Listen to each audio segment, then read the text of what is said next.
rather than... I'm not on screen.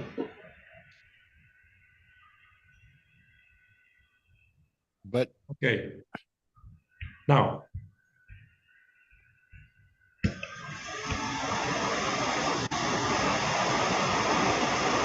Oh, a lot of noise. Irina? Okay. I don't know how to put Bill and me in the screen. In the screen is your name.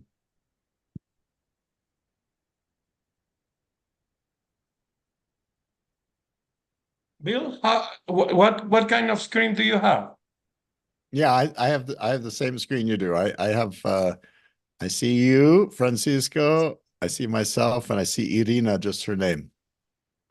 Okay. But nobody else is watching me. I'm not seen. No, I know, but the biggest screen is your name. We are not looking at each other. We are just looking at your name. You're not Irina. seeing each other? We I are see you seeing both. I see you both, and that's why all that are in YouTube now must be seen. Okay, but how can I do to look at Bill instead of looking at your name as the biggest picture? Okay, the orador, galería. That's it. In view, the view you have. Okay, ya está. Bill, are you feeling comfortable with the image? I'm fine, Okay. whatever you want. Okay, well, bueno, if you allow me, I will speak in Spanish just No, habla for the español, beginning. por favor. Okay. Por favor. Amigos y amigas, encantado de estar con ustedes esta tarde, con Bill Yuri, nuestro maestro y queridísimo amigo. Vamos a tener esta conversación en inglés sobre su libro Possible. La conversación va a ser registrada y luego traducida y puesta con subtítulos en español para todo aquel que quiera acceder a ella. Entonces, vamos a hablar en inglés. Pueden por el canal de YouTube, la parte del chat o por el Facebook, por el chat, enviar preguntas o comentarios a Bill, que Irina Trauchovsky, que nos está acompañando, las va a tomar y nos las va a enviar para que podamos incorporarlas en la conversación. El propósito de esta conversación es aprender de Bill sobre su último libro, Possible. Un libro hermoso, hermoso libro, como todos los de él, pero con el gran beneficio de que este libro es de alguna manera una síntesis y un producto de sus libros anteriores. No solo una síntesis, sino es un paso más allá que junta todos los libros anteriores. Voy a pasar a inglés para hacer la conversación con Bill, y me disculpan. Y nos siguen acompañando, por favor. That is my impression, Bill. This book is, I mean, I know you since the early 90s. I mean, it were like, I don't know, 30 years, 30 something. So in a way, I was able to see a kind of evolution in your work and in your books, from getting to yes, very much, with recipes to act, with a lot of knowledge and wisdom behind, but mostly in the language of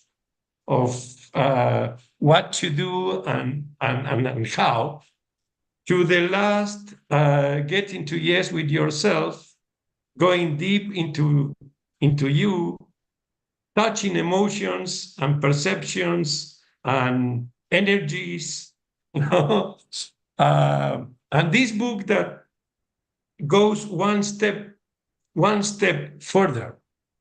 Tell us about this book. I mean, you mentioned at the beginning how the idea came to you, but why don't you share with us what is your internal process to make this book come to life?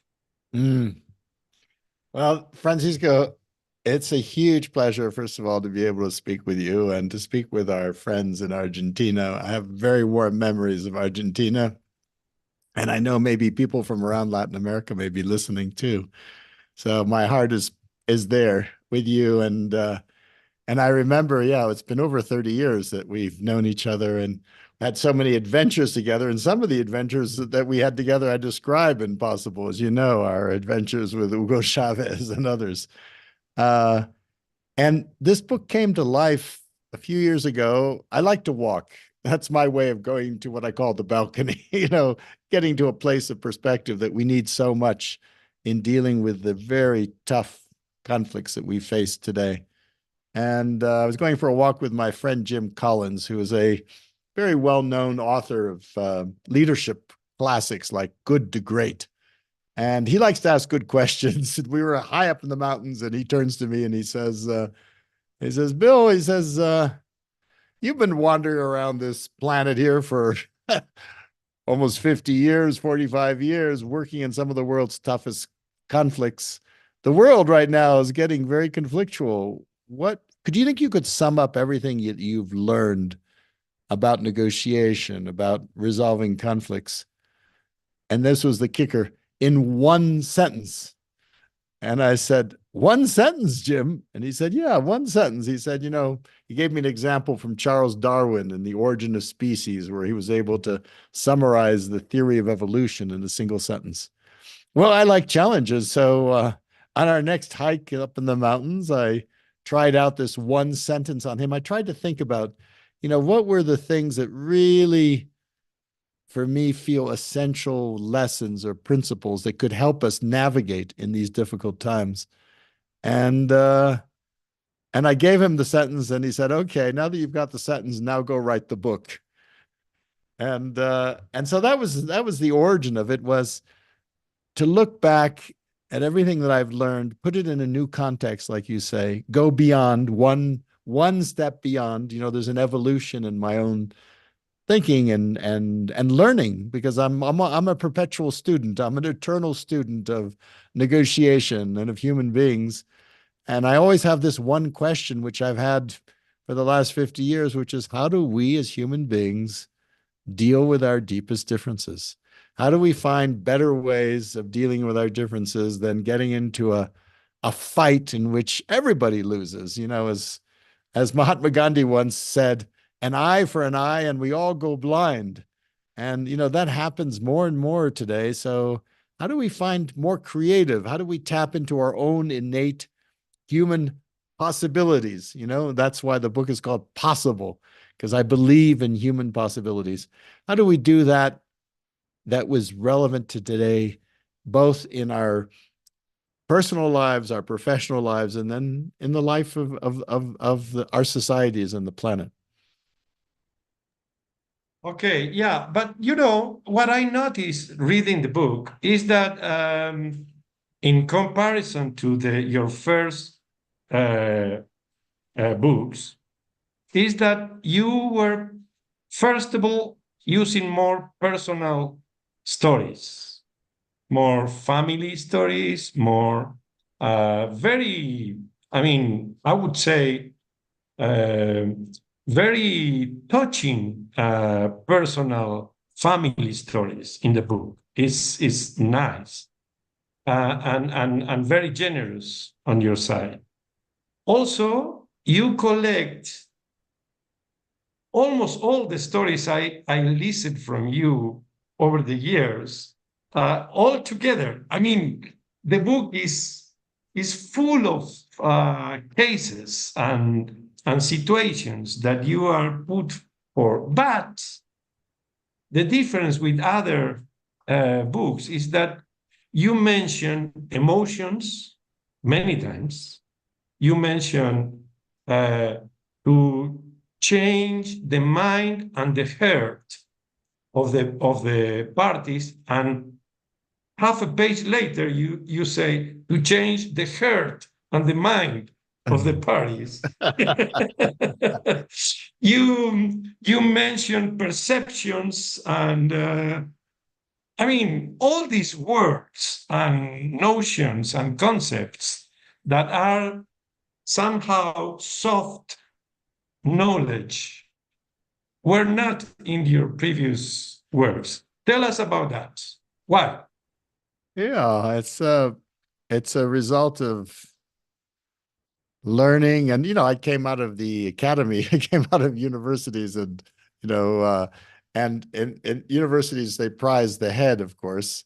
And so, and you present things more rationally. I mean, even in getting, yes, we talk about emotions, but you're right. It was in a different tone.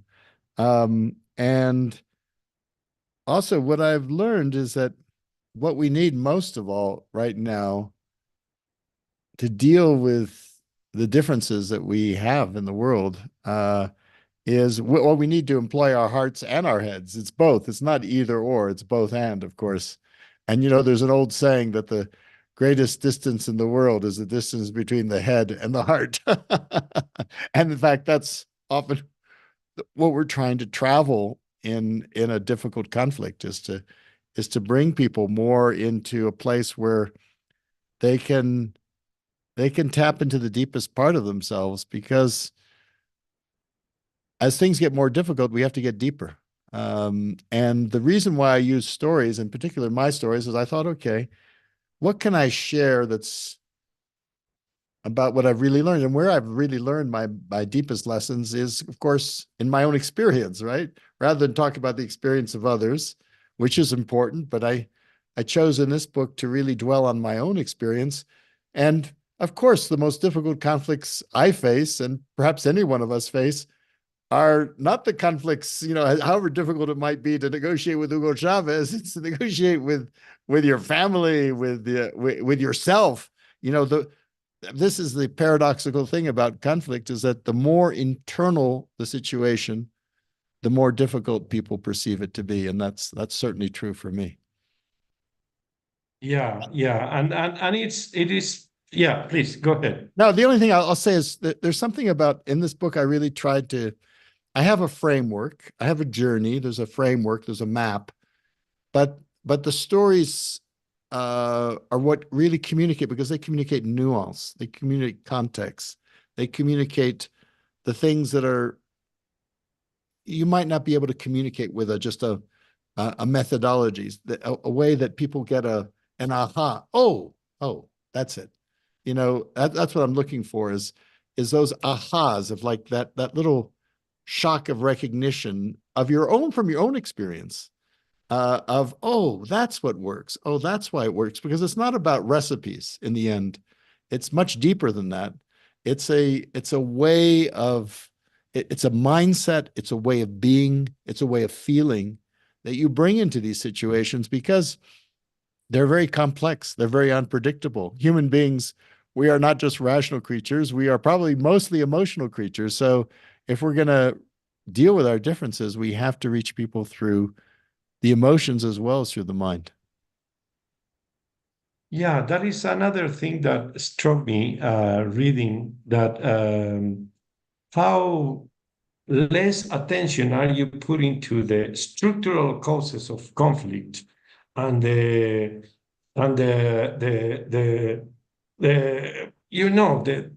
actual facts about inequalities or power imbalances or abuses or whatever in the conflict is, and how much focus you put in the idiosyncrasy of the parties, in the feelings, in the way they look the universe, the way they feel, the way they think, how you look inside the individual to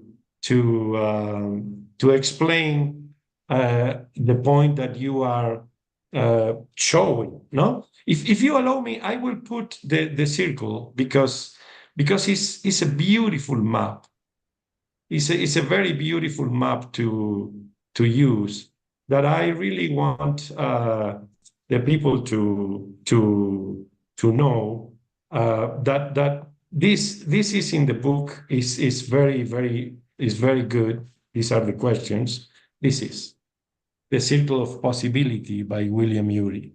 Now, and everything starts in the balcony.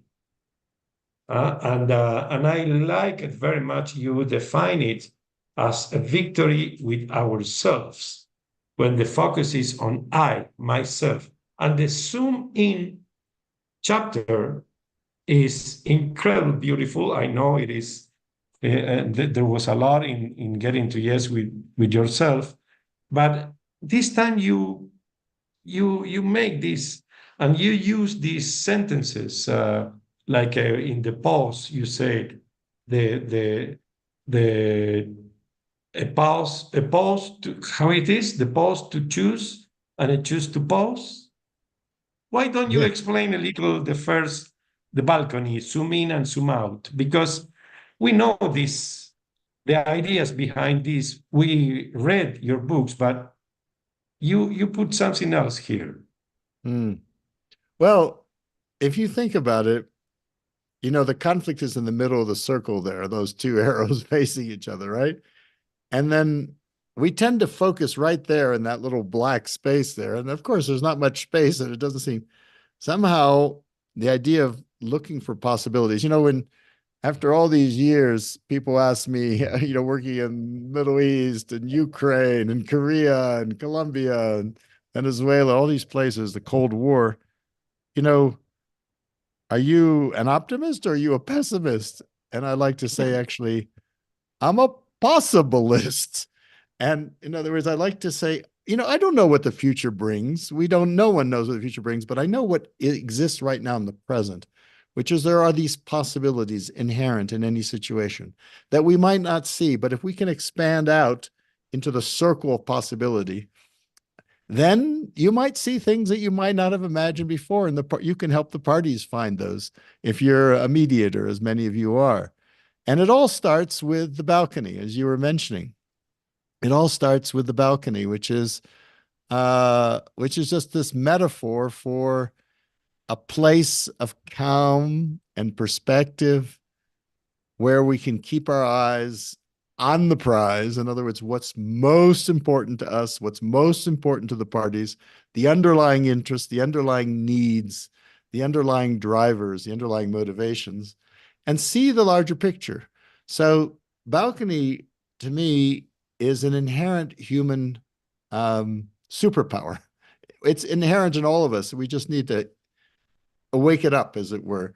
And it begins with pausing. As you say, you know, we stop, we pause in order to make a choice. Because all too often, what I've found is that the biggest obstacle to any of us getting what we want in a negotiation is not what we think it is. It's not the difficult person on the other side of the table.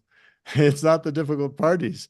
It's right here. It's me. It's ourselves. It's our own very natural, very human tendency to react. And when you react, you often react out of fear, out of anger, and you have no choice when you react. It's just, you have no choice. But if you can pause, the beauty of a pause, and we all have our favorite ways of pausing, then in between the stimulus and the response, there's this little gap. And in that gap lies the ability to choose. We can stop to choose, and we can choose to stop. We can choose to stop, and we can stop to choose. So that's right there from the very beginning. That's where you begin to open up possibilities. Right there in that very little infinitesimal moment that some people, everyone has their favorite way of going to the balcony. It might be to breathe. You know, even just a little moment of silence can make all the difference. I like to go for walks. Some people like to go work out. Some people have a coffee with a friend. Whatever it is that you use to go to the balcony, to that place of calm and perspective where you can kind of really see things from a little bit of a distance. You know, the balcony is that metaphor where you're negotiating on a stage and part of your mind or your heart goes to a mental and emotional balcony, a place of perspective.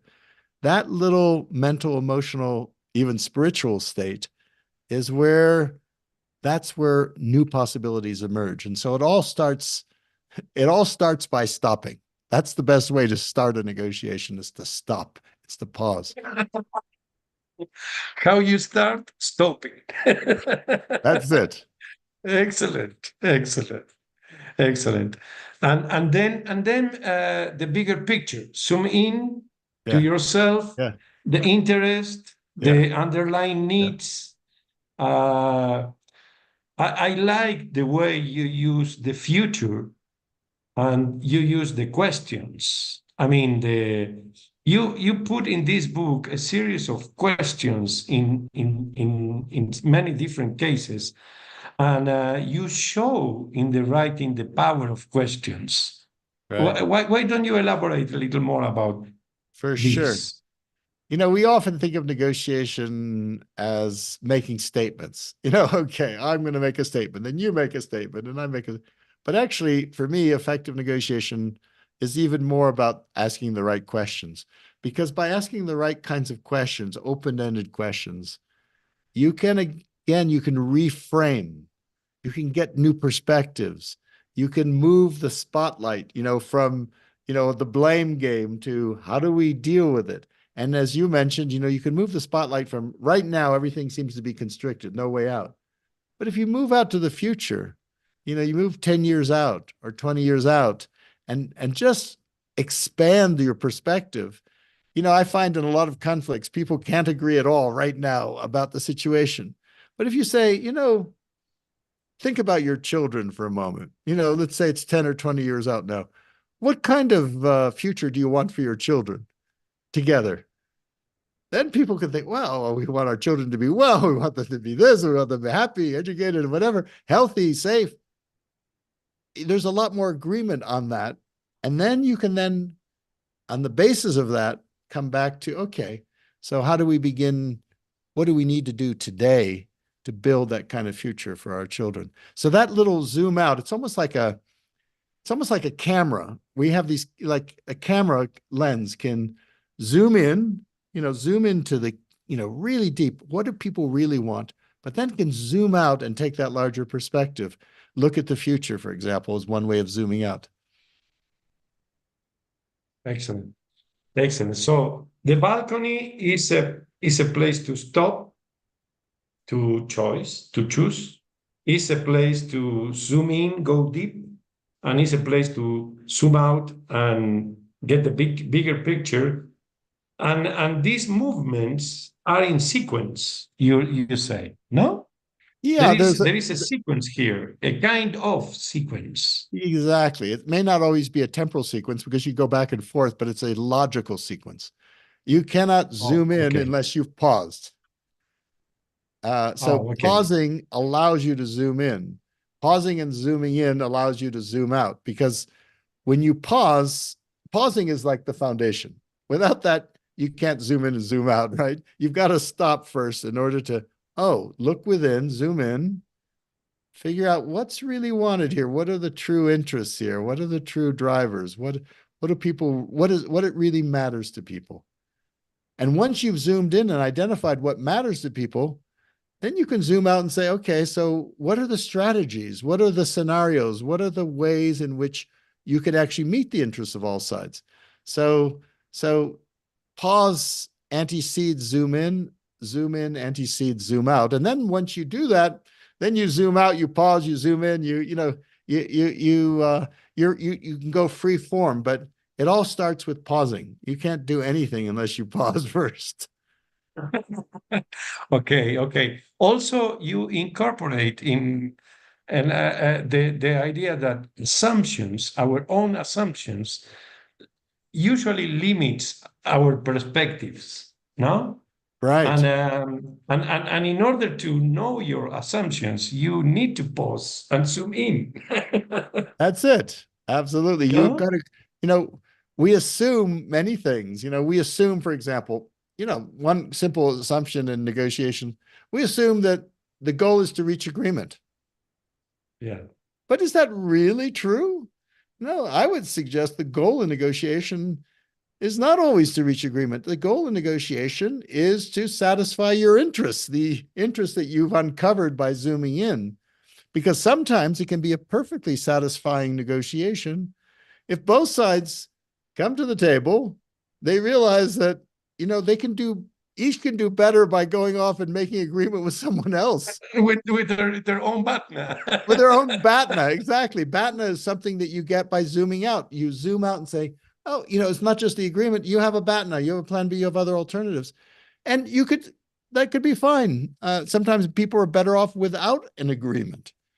Because the thing is, people sometimes they reach agreement that are worse for them than their BATNA, worse for them than their alternatives. Or, so that's why it's so important to question our assumptions.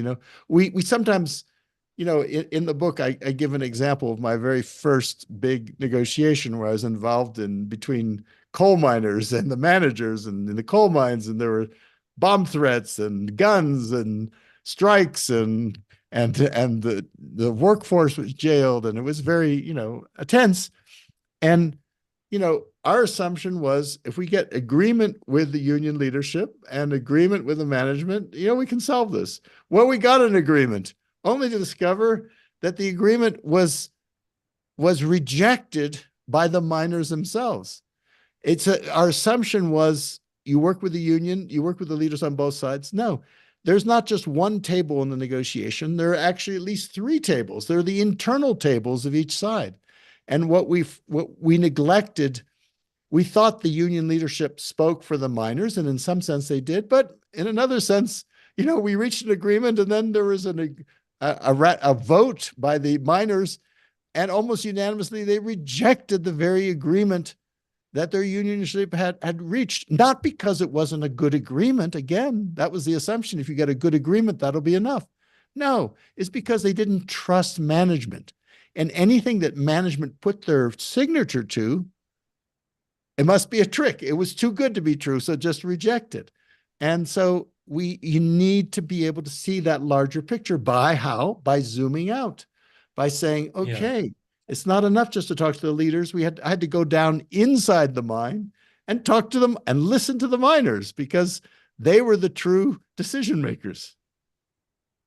Yeah. It's beautiful, that example, especially the story that you go telling us, sharing with us as a young professional going down in the mines. I love that image of you persisting and taking the risk of going down. And I very much like the whole story. Very, very. And I also like that you started saying that was my first big failure.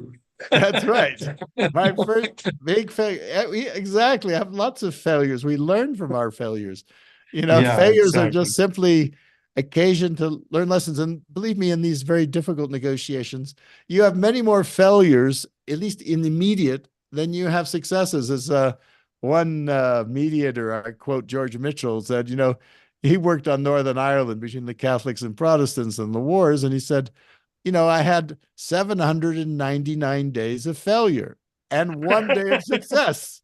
And that was the Good Friday Accords that actually transformed that conflict, which lasts to this day. So you can have 799 days of failure, 1 day of success. That's good enough. Yeah. Bill, just to go quickly over the circle, you just mentioned trust in recently, and the bridge. Even you add the golden bridge. The gold of the bridge seems to be that core issue. No, how do you find the gold to build a golden bridge with the other? Right. It is trust. Because many times you have very good will and you actually want to be collaborative, and you persist, and you listen, and you make good questions, etc., etc. But it's difficult to bring the other to the victory with the other side, between us, you say. Yes. So, yeah, very simply, I mean, the model is a very simple model, not easy, but very simple in its essence, is that in order to deal with the challenging conflicts that we find today at all levels, we need actually three things. It's like three magic ingredients in the sauce. You need that first one, the victory with ourselves, which comes from going to the balcony, the ability to influence ourselves so that we can then move to the second victory, which is a victory with the other side, between us, the so-called win-win. It's kind of like, it's like, where is there a bridge between us? And what I suggest is we have to go beyond even that, because we need not just a bridge, but a golden bridge, which is sometimes we think, oh no, we've got to be more realistic. I would suggest sometimes we have to be more audacious and really go for what is really going to be attractive, what is true, which is like trust you mentioned, or that really meets the essential basic needs of both sides. Because an ordinary bridge can break. We need a golden bridge. And I take that phrase from Sun Tzu, who wrote The Art of War 2,500 years ago, Chinese strategist, and he talked about the art of building the other side of Golden Bridge, but it's like, how do you make it attractive? Because so often in negotiation, people push each other, right? And if I'm pushing you, what do? You push back, right? And the art is the art of attracting. Instead of making it difficult for the other side, which is what we often do in conflicts, our job is to make it easier for them to make the decision we want them to make. And what that means is listening. As we all know, negotiation is not just about talking, it's about listening, not just listening from our perspective, but listening within their shoes, putting ourselves in their shoes. That's the hard thing, through genuine empathy. The art of creating, of like coming up with creative ideas, and then the art of attracting, of removing the obstacles that are in the way for the other side to make it easier for them to move in the direction you want them to move. And there, to me, the key possibilist exercise as a thought experiment is writing the other side's victory speech. And that, yeah, it's like, I always like, okay, you got a tough situation. So you begin not from here, but you begin from there. You imagine the end. You imagine the goal. You would say, okay, imagine that the other side accepts my proposal. They say yes to my proposal. They say yes, or both sides say yes to the mediated proposal. Now imagine that they say yes, they have to go back to their constituents, to the people they care about, to their voters, to their colleagues, to their union workers, whatever. They have to go back and they have to justify why they said yes. What would be their victory speech? How could they present accepting your proposal as a victory for them? What would be their three key talking points? And I find that exercise, again, takes an impossible situation and you suddenly can see new possibilities. It stimulates your imagination. And then you see your job as, how do I help them deliver that victory speech? So once you've identified that, then you can work backwards from there and think about how you get there. So that's the golden bridge. It's the victory speech. The victory speech is, to me, and again, there is an incredible dominance of the psychology of the parties on this portion of the book, because the victory speech is not the story between Trump and the North Korean leader Kim is beautiful. It's beautiful. I love that story, and shows how to, I mean, the story, the narrative is a way to represent the psychology of the parties, Right. That's it. no? And So much. you are putting all the emphasis there in many of the stories. It's true. It's true. Because we're human beings, in the end. And, in that story, almost nothing was known about Kim at that moment. No one knew anything about him. He was a new leader who was young. No one had met him. No one knew anything about him. Like the psychology, what does he care about? And so, I didn't know that much. So I just went on Google and I said, okay, who knows anything about him?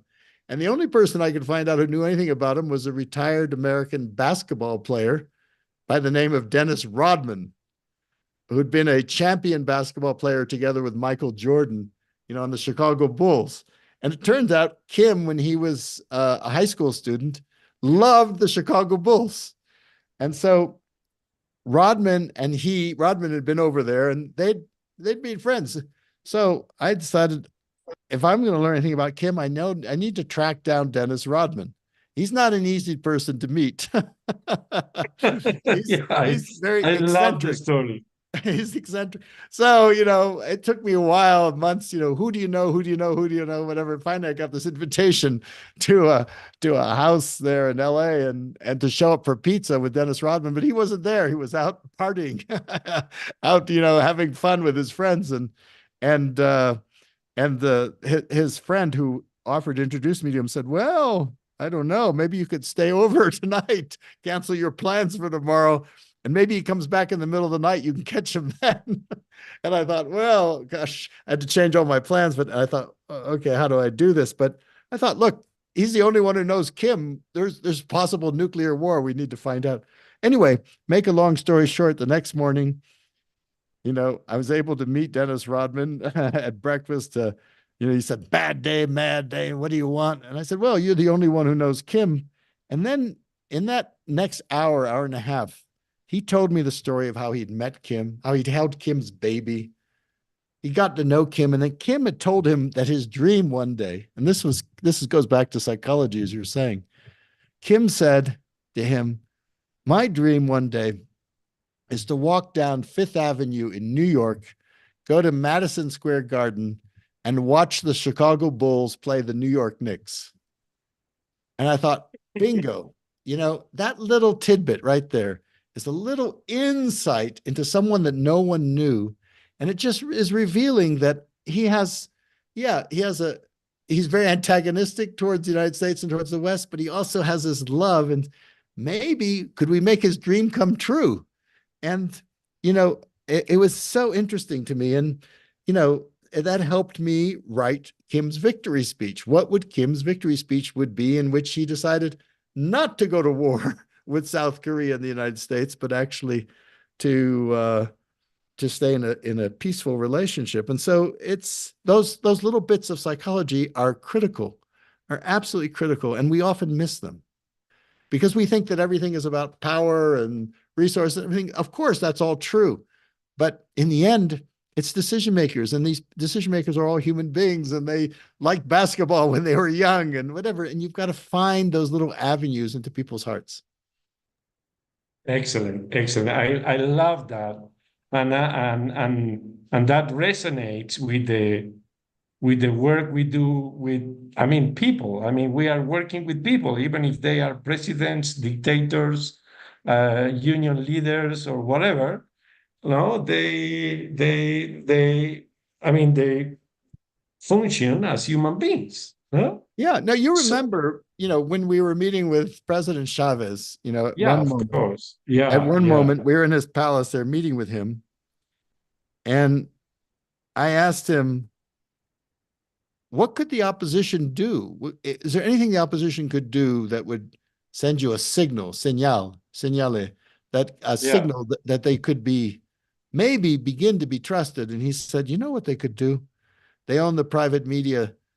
They could stop going on their televisions and calling me a mono. Remember that? Of course. And it was like, there was there was huge conflicts over economics, resources, power, everything like that. But in the end, what he wanted most, Yeah. he felt intensely disrespected. Mono was like a racist allusion to his indigenous origins. And it was like, you could tell in the end, it came down to respect, that unless you, and it turns out respect may be the cheapest concession you can make in a negotiation. It costs you nothing to show a little respect, but the other side's dignity means everything to them. And so that's a way forward, just to begin that way. Excellent. And the third station of your circle is yes. the third side. The third side. I mean, I love that you included the third side and that wonderful book that you produce, and how to involve the third side as I would say you introduce power here. The idea of power, how go beyond neutrality, how you create coalitions to push your quest for peace and for peaceful resolution of conflicts. No? That's it. That's it. And you were very instrumental in helping getting that book published in Argentina, as I recall, many years ago. So, the idea basically is we have a victory with ourselves. We have a victory with the other side. But oftentimes in difficult negotiations, that's necessary, but not sufficient. We need something more. And that's where the third side comes in, is in terms of power, in terms of influence, is we need help. We need help to go to the balcony. We need help to build that golden bridge. We need a lot of help. And we don't see it often, but that help is around us. It's latent. It's a latent potential. There's a tendency in any conflict. I don't know why our minds kind of shut down, but we start to see everything as two sides, us versus them, right? Labor versus management, this party versus that party. It's always two sides. But in fact, as we know anthropologically, there's always a third side. And the third side is that larger whole. It's the larger community. It's the people around who are affected by the conflict deeply. It could be family, it could be friends, it could be other teammates at work, it could be the society. But there's always that third side. And if you can do, as you were suggesting, build a winning coalition of that third side, that community, no matter how strong one side might be, the community around is always stronger in the end. And that third side can serve as a kind of, this is ancient. Goes back to our ancestors. Every indigenous society in the world knows how to use the third side. Sit down in a circle, convene the community, bring the power of the community, people power, to bear on the conflict, to persuade the parties to find a better way forward than killing each other. Well, you mentioned many times in the book that you, the reader, take your conflict and think about it, these ideas, and it's impossible not to do it. I mean, and let me tell you that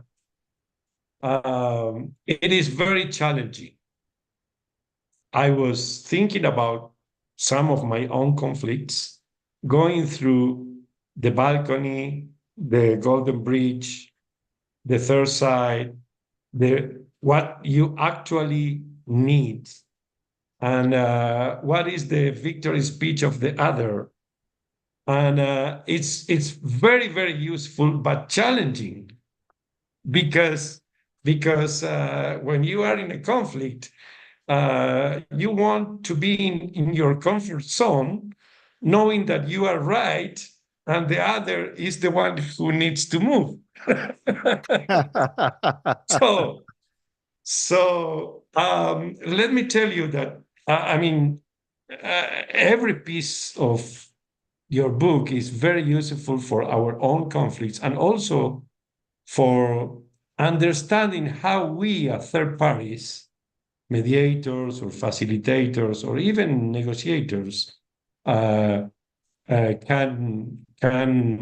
work better for our what we truly want to achieve, which is not easy, I would say, as No, you mentioned in your book. yeah, this is the hardest work that human beings can do, in my view. No one wants to no one wants to hear things they don't want to hear. No one wants to admit that maybe they're not entirely right. There's an old expression about marriages that you can either be happy or you can be right, but you can't be both.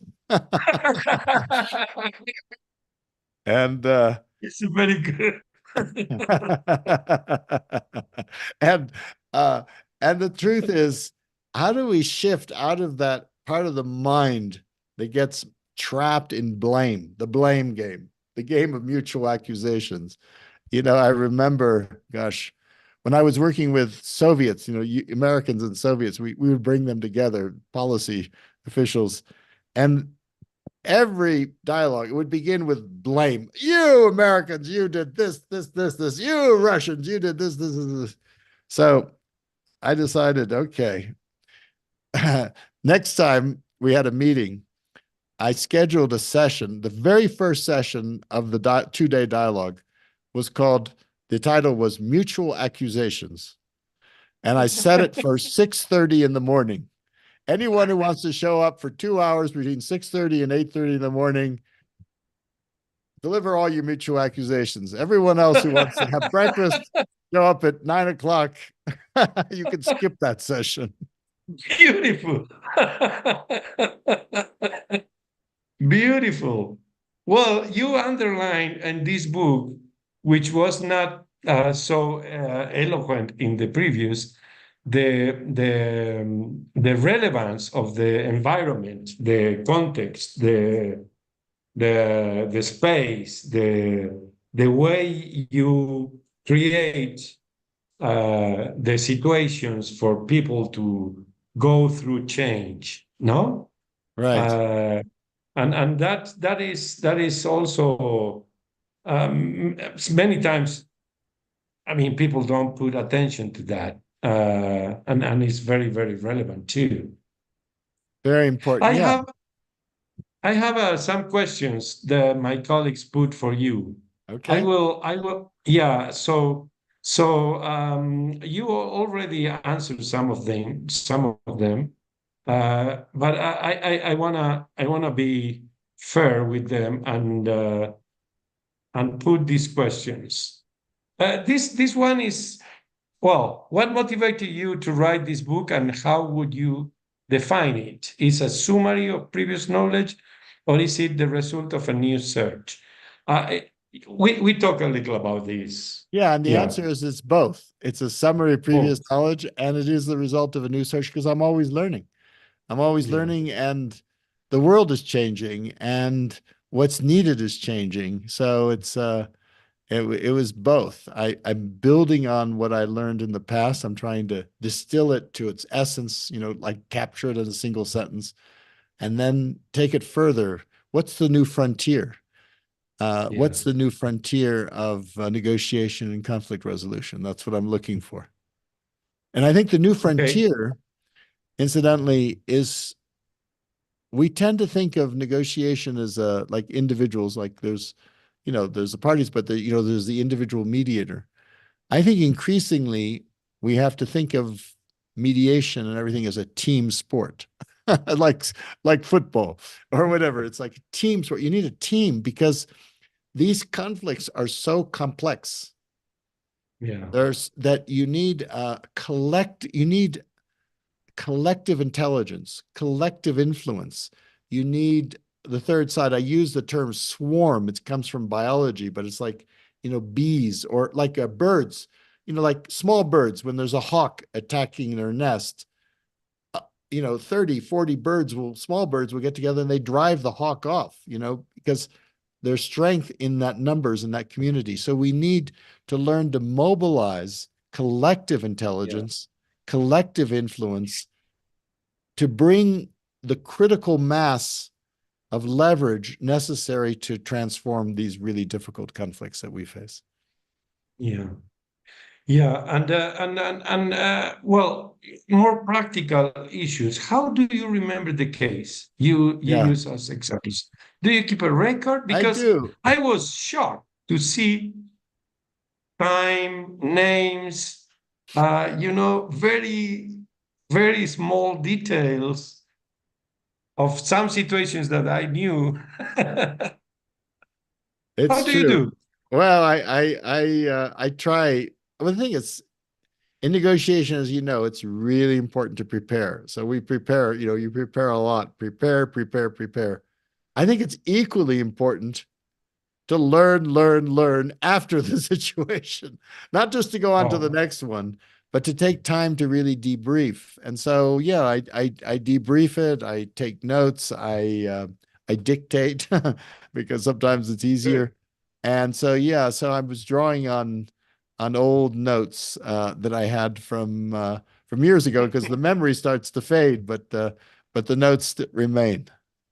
Okay. If you were asked to choose a single skill or strength for a good negotiator, which one would you choose? Well, I used to always say the Listen. ability to put yourself in their shoes, Okay. the ability to empathize. I call it Yeah. strategic empathy. It's Yeah. empathy for a purpose. It's like just to realize that, in negotiation, you're trying to change the hearts and minds of others, right? How can you possibly change their hearts or minds if you don't know where their hearts and minds are, right? So that's why Yeah. that's central. And more recently, I've tended to think in today's times, which are so reactive, there's so much stress, there's so much information coming at us through this little device here that I Yeah. now think the key strength we need is the ability to go to the balcony and to help others go to the balcony. Because without the balcony, you can't do anything else. Yeah. Excellent. Good. Which means to be able to reflect, no? To be able to To be reflect. to be able Yeah. to reflect. That's what's Beautiful. in such short supply nowadays is that time to reflect. Yeah. Okay. And what are the main challenges for a negotiator in these times? Well, I mean, I would go straight there again. The challenge is there is, let's say, people are getting more stressed, more reactive, more emotional, more combative in that sense. Um, the negotiations, the conflicts are getting more complex. Many parties, oftentimes across cultural bounds or national Yeah. bounds, um, not just interests, but deep-seated values. Yeah. There's so much complexity. And now we're facing what's been called a polycrisis, which is, you have geopolitical challenges in the world, whether that's affecting everybody, the conflicts in the Middle East, the conflict in Ukraine, whatever it is. You have domestic polarization, political polarization that's infecting everything. Whole societies are, between right and left, here in this country, in the United States, and I'm sure, and I know in Brazil, and I'm sure in Argentina too, it's just kind of like everything's getting polarized. You then have technological disruptions like artificial intelligence, which is going to change everything, including negotiation. You then have economic crises. You then have environmental crises where the basic relations between us and the environment are shifting, and there are all kinds of crises. And you have them all together all at once. So it's like, wow. The challenges are huge. And so the necessity for negotiation has never been greater, never been No. greater. And what it requires, as I was mentioning before, is we need new forms of negotiation, even more creative, even more collaborative, even more collective, to figure out how do we navigate these difficult times. We're not going to end the conflicts, but we can transform them. We can change the form, the way in which they're being handled from destructive to constructive. That's what we can do. Excellent. I have a question from our common friend Gachi here. She said, "Hi, Bill, what a joy. It is possible to work from internal resources with people whose worldviews reject the link between heart, mind, and emotion to overcome critical political rift." Give me that question again. Is it because you broke up for a tiny bit? Yeah, it is possible to work from internal resources Yeah. with people whose worldviews rejects the link between heart, mind, Yeah. mind, and emotions to Yeah. overcome critical political rift. Yeah. Really good question. Well, first, a big warm hug to Gachi. And secondly, yes, becomes a greater challenge. People may not, they may not buy into, okay, that, soft approaches or heart-based approaches, none of that. You've got to speak to people in the language that they will hear. And if all they're hearing is, power and mind, you need to start where they are. It's like we, unfortunately, but what it requires for us to do paradoxically is we have to be even more in our hearts. We have to be even more inside of ourselves. We have to be even more grounded and on the balcony in order to be able to deal with people who are not that way. Right? But you can't use the language of this with them. They're not going to hear that language. They're not going to understand it. They're going to reject it. So you have your language for yourself, and then you have to speak in the language that they will hear. And then bit by bit, gradually, you can often find openings, and, the people who are the most rational, everyone is also an emotional creature too.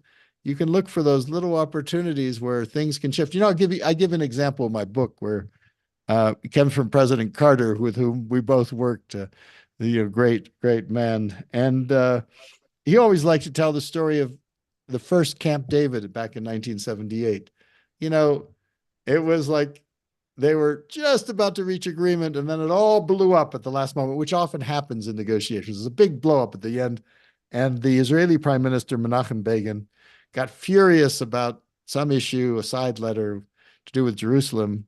And he said, everyone pack their bags, we're leaving. And it looked like the whole thing was a failure. And, Begin was a lawyer. He was exactly what Gachi said, he's a lawyer, very rational, whatever. It's like everything is like, has to be formal, very formal way of conversation. Well, Carter, when it went from his cabin, and they have these little cabins in Camp David, he walked from his cabin over to Begin's cabin to say goodbye. And he brought with him some books, or actually some photographs that Begin had asked Carter's secretary for a little bit earlier of him with Carter. And he had signed the photographs. And this was for Begin's grandchildren. He had like 8 grandchildren. He signed each one their name, Yidit, Merav, whatever. And then he added a little flourish that he didn't usually do, with love, Jimmy Carter, And he gave them to Begin. Begin was very cold, okay, it's all over. There's nothing, very cold, formal tie jacket in the thing. And he said, Mr. Prime Minister, I've asked for these photos. I just brought them. And Begin saw the photo, and then he saw the name of his grandchild. And then he saw, with love, Jimmy Carter. And he started to tear up. He started to have tears in his eyes because he was thinking of his grandchildren. And Carter said to him something like, I was hoping that I'd be able, that their grandfather would be able to tell them that together we brought peace for their generation with Egypt. And this is the key thing. Begin he softened his tone, right? somehow it penetrated that, the exterior, that very formal reserve. It penetrated, and he softened his tone, but he didn't say, no, okay, let's reach agreement. And then Carter said goodbye to him, and he walked back, and he gets back to his cabin, and the phone rings, and Begin says, Mr. President, I've decided to say, okay, we'll go ahead with the agreement. And, that little thing, with someone who, was very rational and formal and legal and whatever, but again, that led to an unprecedented peace between Egypt and Israel that lasts to this day, right now, 45 years later. Egypt and Israel have a partnership, all because that little crack that opened up there at Camp David with someone who wasn't at all used to talking about emotions.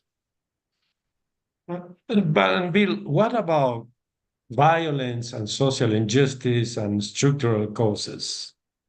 What about that? I mean, to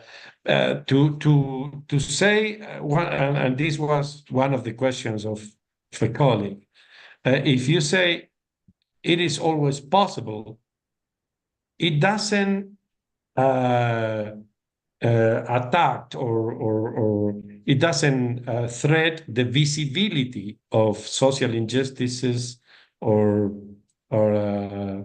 I mean, abuses of violence, etc. I mean, if you say it is possible to deal with Hamas and to these horrible things that are going on in Gaza, I mean, what about injustice and brutality, violence? Absolutely, that is the point. That's the problem.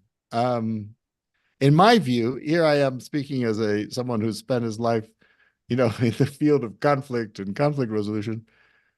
I actually believe we need more conflict in the world, not less. But why do we need more conflict in the world? I mean, because we need to be able to deal with those systemic injustices.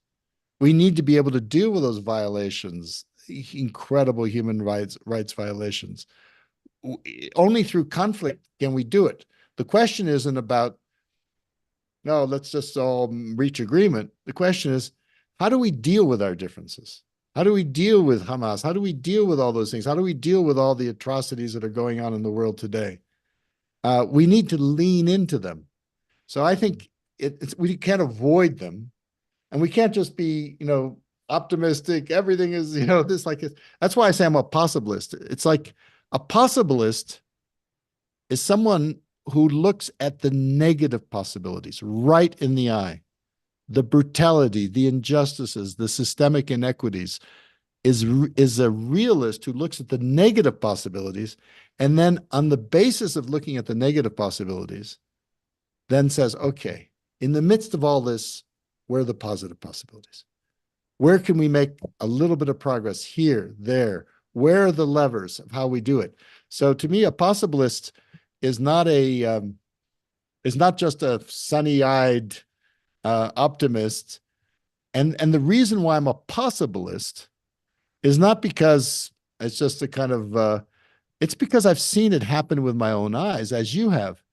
I was in South Africa, where there was the worst kind of racist injustice, inequity, systemic inequity, anything like that. Blacks and whites. People said this is back in the 80s. People said this conflict is going to go on for generations. The whites had all the power. The White Nationalist Party. How's this going to change? Mandela was in jail for 27 years. But then I watched as the people of South Africa, the third side, the community in South Africa, the business community, the labor community, the community, the civil, of women, of university students, of the religious community, came together. The international community supported that and created a container within which within 5 years, the conflict in South Africa was transformed. Were all the systemic injustices dismantled? No. But you had a Black majoritarian elected leader, Nelson Mandela, was out of jail. He was the president, and you could begin to shift things. The conflict wasn't over, and you need more conflict to deal with all those injustices. But the war was ended. And the same thing happened in Northern Ireland, in Colombia, where you had, where you had 50 years of war, the government, the guerrillas, millions of victims. It's that hard work of conflict transformation that addresses the systemic injustices, bit by bit, step by step, changes the systems. We need actually more of it. It's not about ending it. It's about transforming it, changing the form. That's the work. We actually need more conflict to come up. We can't suppress these conflicts anymore. We need more conflict, but we need the modalities and the systems and the creativity and the collaboration to deal with that more conflict. And that's really the work of possibilists. Excellent. Excellent. I think we shouldn't add anything else to that definition of the possibilist. And as always, you come with a word, with a concept, like when you created the third side idea, when this with the possibilist, I think that that is the big field for our work, because we need to create possibilities where there is no hope, no, or where there is no clear future, when there is people suffering, when there are people suffering for conflict or injustices or these kind of things. I very much appreciate your time, Bill. Yeah, if I may, Francisco, I'm just remembering, someone sent me a quote today from a beautiful man whom I met, who's a monk, a Catholic monk, who lives in Austria, who's almost 100 years old, who lived through World War II and all the horrors of it. His name is Brother David Steindl-Rast. And he has a quote that I'd like to leave with here on this subject. He says, "If we shut our hearts to the pain of the world, if we shut our hearts to the pain of the world, our celebrations and our conflict resolutions become superficial. If we so we've got to keep our hearts open to the pain of the world, to all the injustices, to all the things going on." He says, but if we let that pain overwhelm our hope, we're lost in the dark. Beautiful. Tears in which pain and joy flow together, tears in which pain and joy flow together, do justice to life in its fullness. So we need both. We need to face the brutalities, the inequities, the injustices of the world, but we can't let that overwhelm our hope, because if we let it overwhelm our hope, we're lost. We need both. And that's what a possibilist does. They look at the negative possibilities and then they look for the positive possibilities. So any of you who are listening to this right now with my friend Francisco, if you're listening to this, you are probably almost certainly a possibilist. And I just want to encourage you to take your own rich potential for curiosity, for creativity, for collaboration, and bring it to these difficult conflicts. Because if we can do this together, we can begin to transform our world for the better. Thank you very much. Thank you very much, Bill. It's my great pleasure, Francisco. Beautiful, beautiful to see you and to share your spirit as it was 30,000 years ago. You are exactly the same, with much more wisdom. Thank you very much. Thank you, Francisco. Bye-bye. See you soon. Bye. Bye-bye.